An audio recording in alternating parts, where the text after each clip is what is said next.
Hey-oh, hey-oh, hey-oh, hey-oh, hey-oh, hey-oh, hey. What's up, guys? It's the Insane Game Freak here to bring you my E3 predictions video that I'm going to bunch up together because that's the kind of guy I am. And I guess we'll go in order from the order in which E3 starts. Actually, as I'm recording it, is technically Saturday, which means E3 is started because I believe EA's is today. I think Microsoft's is on Sunday, and I believe Ubisoft and Sony are on Monday, and I think Nintendo is Tuesday. I might be missing some PC and some Bethesda, but those are the ones off the top of my head I remember. So we're gonna start primarily. We're only talking about Microsoft, Sony, and Nintendo. So let's start off with Microsoft. Now, as the people know, I don't really care for Microsoft as a brand, and it's partially because I don't really think nowadays it feels like they haven't really learned from any of their mistakes. Even with the switch in power, there seemed to be an inkling of an idea of trying to fix the shit, and now it just feels like we've essentially devolved back into the problem Xbox has always had and has gotten worse over time, which is that Xbox doesn't understand what the hell exclusives are. I'm not going to harp on this for too long because people are just tired of fucking hearing it, but it really just boils down to, okay, the Scorpio's revealed, right? Best case scenario, it's like $100 more than the PS4 Pro, and it's more powerful, and that's supposed to help them get third-party games. You would hope, though, that if you're going to do that, you would get first-party titles, which means you would either develop some or you would get some deals. Now, granted, they could easily do that. Now, whether they're going to do that is a completely different story. That shit's all still up in the air right now, which is part of the fucking problem that we don't know anything. The other problem is that Xbox doesn't have a good track record with keeping up with exclusives. They either will get it and not keep it long enough for it to mean anything, or they'll get it and it'll also be like Windows 10, or it's a time exclusive, or even that, or they just don't get exclusives at all, and it just becomes a game that's done once and we never see again. Kind of like how Sunset Overdrive feels like right now. Sunset Overdrive is a game that I literally feel like will be lost to the sands of time because it's an Xbox One exclusive game that you literally can't play anywhere else, which sucks because that's like the only game of any value. The other thing is that we know that I think Microsoft's conference is an hour and a half long. You might be wondering why I'm bringing up time.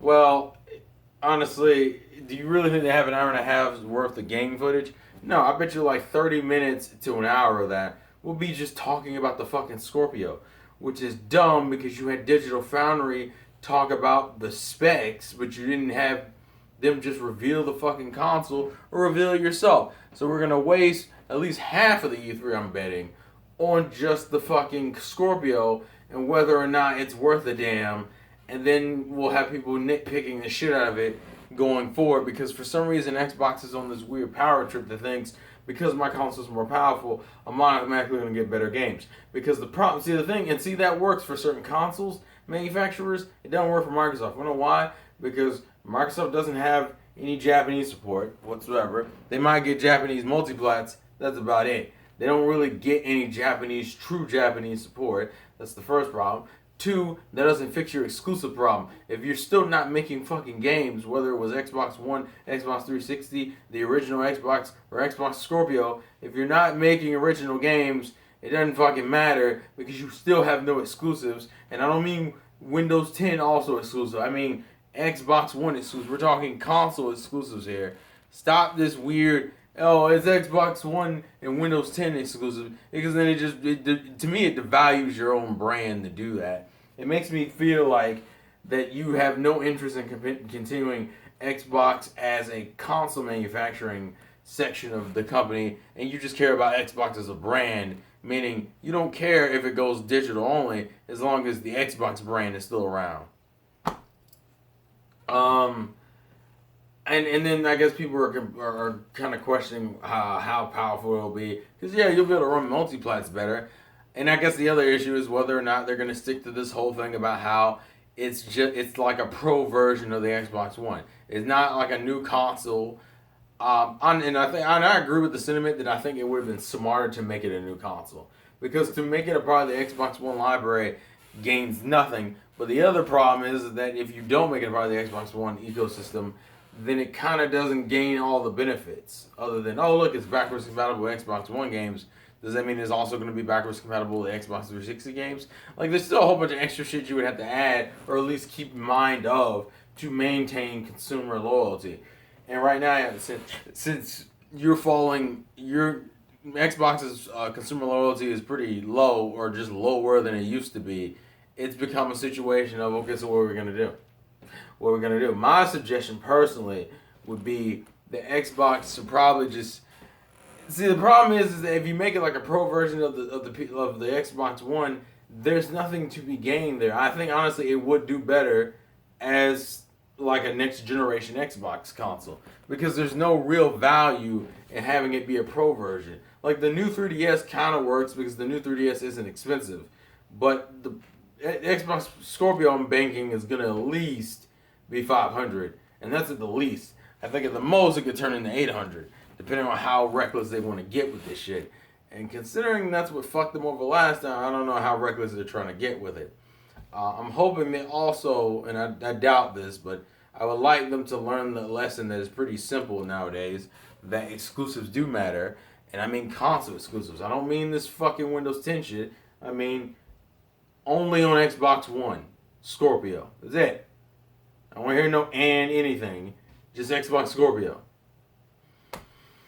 As far as games, what we have? Cuphead, Crackdown, Halo Wars, which most people say isn't really a thing, or at least not for this year. There's not much. That's the other problem. There's not much game-wise to look forward to. Sea of Thieves. There's just not a lot.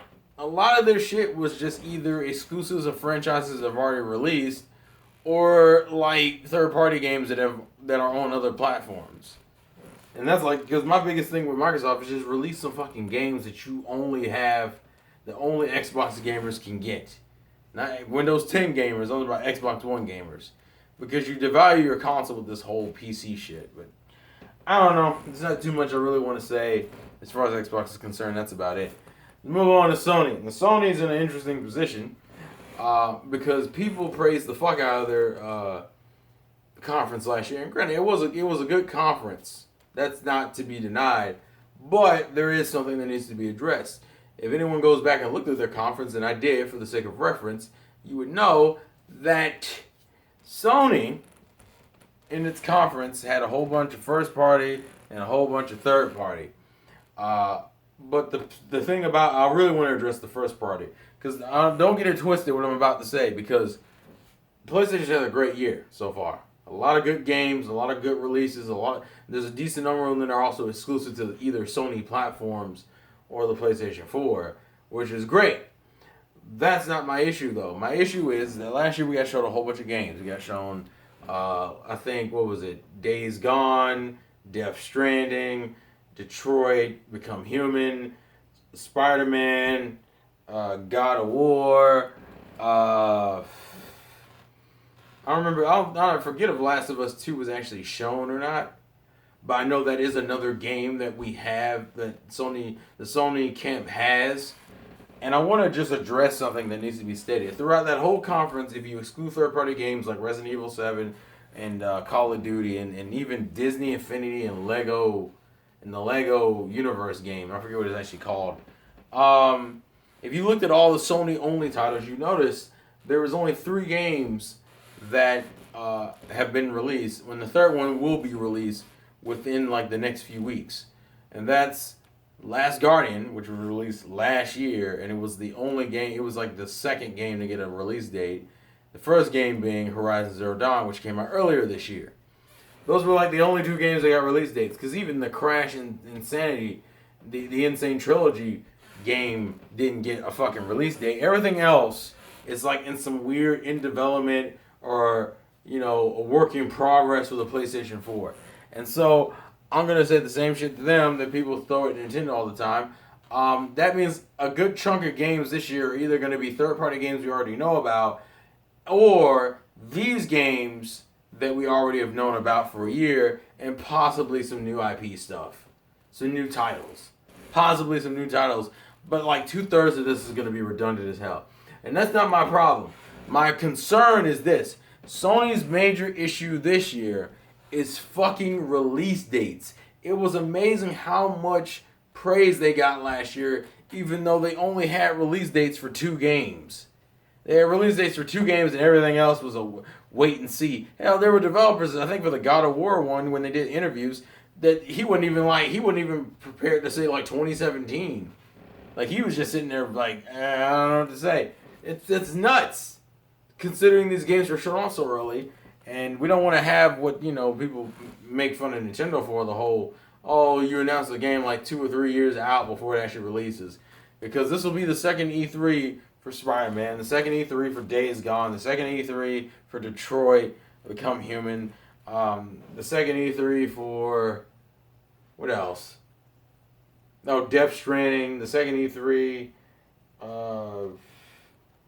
I guess I don't know. Well, I keep forgetting if Last of Us 2 was just teased, but it would be the second E3 of us knowing about Last of Us and it not being like released yet. So I want at least, if I don't, because I think some of these are going to end up in 2018. Like I would argue I probably would say God of War and Spider-Man will probably end up in 2018. Days Gone should release this year. Detroit Become Human should release this year. Whether it does, it's up in the fucking air. Sony, as far as the presentation is concerned, they did what they did last year. They'll be fine presentation-wise. The biggest thing for Sony this year is to come out with fucking release dates. Because a lot of people gave them a lot of a pass because they didn't have, because of the game variety, and not necessarily because of the obvious fact of, oh yeah, but you realize none of these games you'll be playing this year, right? Like literally, of the ones they showed you that were Sony exclusive, PlayStation 4 exclusive, the only game you actually played that year was Last Guardian, which came out to mixed-ass reviews, by the way. So, yeah, and that game has been quickly forgotten about. And then the other game that had a release date came out like 3 or 4 months ago.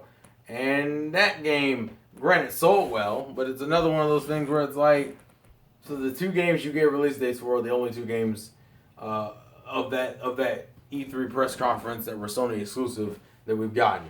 And we'll get Crash, as I said, a few weeks later. Sony's big thing is just putting out release dates or years or months. You gotta give us something, because this shit's stupid. I don't want to go into E3 again this year and look at more pre-roll footage of Spider-Man or I'm so tired of seeing Death Stranding. If I don't see gameplay for that game, I'm gonna lose my fucking mind. Days Gone looks generic as fuck. I really don't get the appeal of Days Gone. Detroit Become Human looks more interesting than Days Gone. Days Gone looks like a really basic. I think Days Gone looks like a fucking Last of Us clone with some slight variation, and I think people are just hooked on that because of how much people like Last of Us. That's a personal thing, though. It may not be inherently true. I'm just saying for everyone else, but I'm saying for me personally, Days Gone looks like they're just cashing on the Last of Us hype. And speaking of that, that's another thing we need to be shown. On top of I believe the Uncharted DLC is another thing that needs to be shown. I think really Sony just needs to start releasing dates in some new games. Because obviously Resident Evil 7 should be in there. Or did the Final Fantasy 15 VR shit even come out? I don't remember because I don't fucking indulge in that dumb shit. I don't know. But yeah, that's Sony's biggest issue, is just coming out with fucking release dates. People always say they hate that shit when they're showing a game 3 or 4 times in a row and the game never comes out. And they'd rather it be shown and come out in the same year, or at least within a year period, or 2 years at most. This is the second year for most of these games. So for the love of God, if none of these games hit 2017, I'll be mad as fuck, dude. I'm already going to be annoyed if we only get it's another one of those situations where we only get 1 or 2 release dates, which is going to be dumb as fuck. But, whatever. You guys let me know your thoughts and comments about that shit. And then finally, we get to Nintendo. And I've tempered my expectations a bit, primarily because we found out that the actual spotlight's only going to be 25 to 30 minutes. And then you also take into account that there's been rumors that Xenoblade has indeed gotten pushed back, which now takes a game out of the 2017 listing, which sucks. But, that's still rumor. We won't know that's confirmed. The primary reason is the 25, 30 minutes. Now, it's not that Nintendo couldn't do anything with it, and honestly, people need to stop getting on this dumbass narrative that if they don't show anything at E3, if they don't show everything at E3, that's it for Nintendo, because people seem to forget that Nintendo puts out directs like every few months. So it's not like that's the be-all, end-all. So I'm not concerned as far as the time is concerned about whether or not they'll be able to put in a good chunk of whether we're going to get new information on Nintendo games. Is more so of, are we going to get new information at E3? That's really the major point of contention, is whether we're going to get that stuff at E3.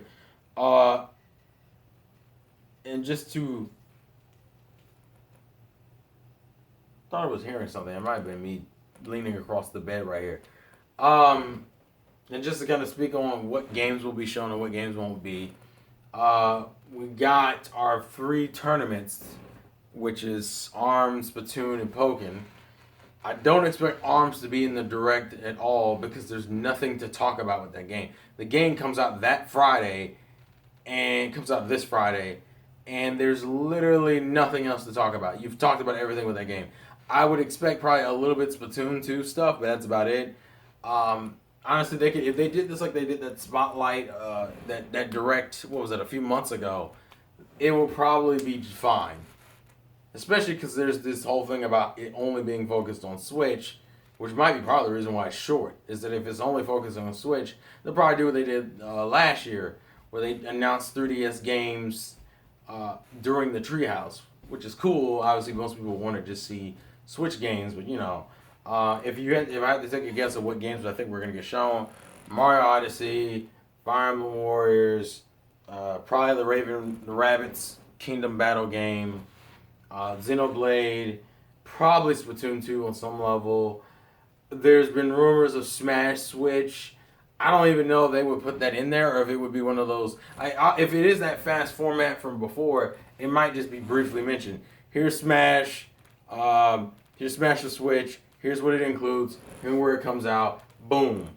You know, and that's the one thing I always enjoy about Nintendo E3s is that usually when Nintendo E3s, usually you can get like 2 or 3 games out of their E3s that are actually coming out this year. I'm not going to go through the full prediction. I did that in the Juices Loose podcast. But I think Nintendo's E3 will be fine. I also want to give them props. They opened up a Twitter for tournaments. Like, they have like a Nintendo versus like Twitter that's focused all around the tournament scene.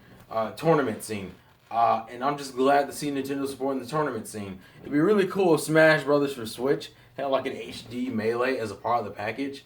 Because you know they're going to want to charge $60 for everything. Which makes me wonder what they're going to do for... Is Pokken $60? It shouldn't be. Probably is because it's Pokemon. It's game for game Nintendo. And we know they want money. So... But those are like my major concerns with each of the conferences. Like, yeah, it's short for Nintendo. But they can do something with it.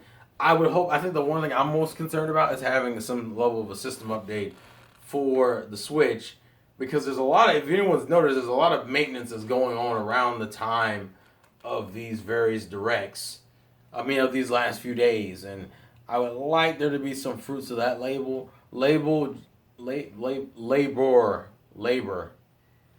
It's like label and then labor. English is hard.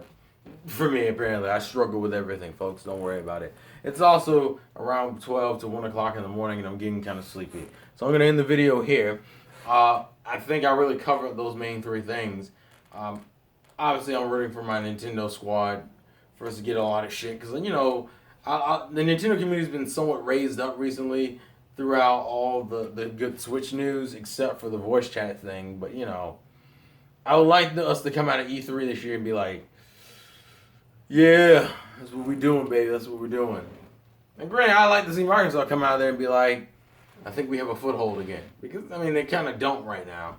Sony just really needs to just do Sony literally has to do the bare minimum. Just give me release dates. That's literally all you have to do. You can show me the same games again with more footage. Give me a fucking release date. I think most people wouldn't even give a fuck. Because of how little they showed of these games in the first place. But please leave your thoughts and comments in the comment section below. E3's is today. Depending on when I upload this video, it should be today, but we'll see. Thank you guys for watching. This has been the Insane Game Freak. Life's a game, play to win, and I will catch you guys later. Peace out.